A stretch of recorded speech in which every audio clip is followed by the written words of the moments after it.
beauty fans, it's Gregory, and thanks for coming to hang out with me again for a fun episode of Boy Meets Beauty. So, one of the most common questions I get requested for like posting stuff on social media is like tips.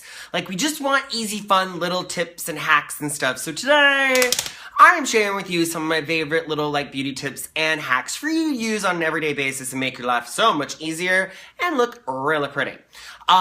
So these are just some of these I use all the time myself, and other ones of these are kind of like my favorite ones that I suggest to clients. So you guys tell me which ones you like the best, and I would love to hear about your beauty tips and hacks. So post more of them down below, and then shout me out on social media with them too, because I love to talk to y'all and hear the scoop on what you guys are doing too. So first things first, let's say one day you wake up and you just want a really easy breezy like tinted moisturizer look, but you are out of tinted moisturizer. Well, don't worry, because let's say all you have in the house is foundation. It's really actually super easy to make your own tinted moisturizer. I don't mean you're gonna mix it up in a vat on the stove. I literally mean you're just going to take your favorite foundation, and then you're going to take a little drop of it here, right? Bam! Little bit of foundation. Now you're gonna take a little bit of moisturizer, and you're going to put in just a little bit of that. You can do equal parts or just a little less moisturizer. And now, look, mix it together, and you're gonna get a really pretty, kind of more sheer version of your foundation that's gonna give you nice, lighter coverage and blend with your skin perfectly. And the nice thing about the moisturizer is it gives you like a beautiful glow too. So that's an easy way to hack a tinted moisturizer in a pinch, or just turn your foundation into a really multifunction friend for a lighter daytime look. Bam, nailed it. Next one, everyone has been asking me lately too, what do you do to keep your lips nice and soft, going in and out of the air conditioning, or like in whatever country someone's in, they're like, it's winter here, because we're global here on YouTube. My trick for keeping lips nice and smooth and not looking all choppy, chappy, and dry is a little bit of Vaseline and an old soft toothbrush. And what you're gonna do is take a little bit of said Vaseline and smooth it on, more than you would like a lip balm. Look how pretty it looks. And now you're just gonna gently brush and exfoliate the lips. And what this is gonna do is get all the dead cells off. Now this is an old toothbrush I use specifically for this. Don't go brushing your teeth afterwards. That's weird and gross. So you just do this, and you're gonna just buff it, and you can rinse it afterwards, or just wipe it off with a little wet washcloth. But this is gonna be a really gentle way to exfoliate and get all those dead cells off and moisturize at the same time. Pretty easy, right? And cheap.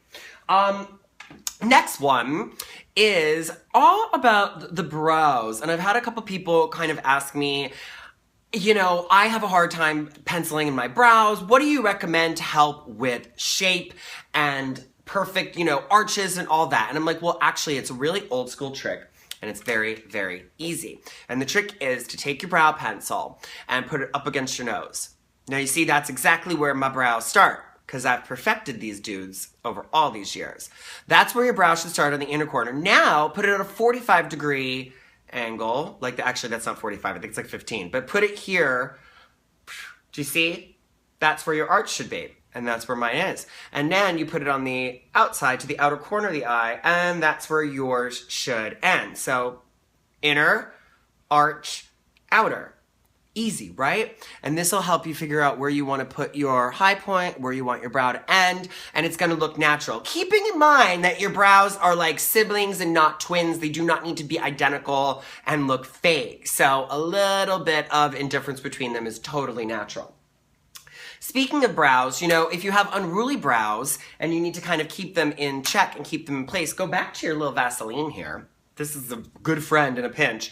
And what I will do if I'm out of like my brow gel, or if I'm somewhere where this is all I have access to, take a little bit of the Vaseline, put it on a brow brush, and little comb like this, and just comb them into place. And what this will do is almost like a little pomade, and it's gonna keep them in place, and it's also give them like a nice little gloss. So you'll see that they'll stay like this, they won't be unruly. You just wanna keep in mind to do this after you powder, because if you powder over it, the powder's gonna stick and look very weird. So this should be done after you powder. And if you don't have one of these little brushes, these are a dream. I use these all the time to separate lashes, comb brows, and all that. But that Vaseline is a pinch and a cinch.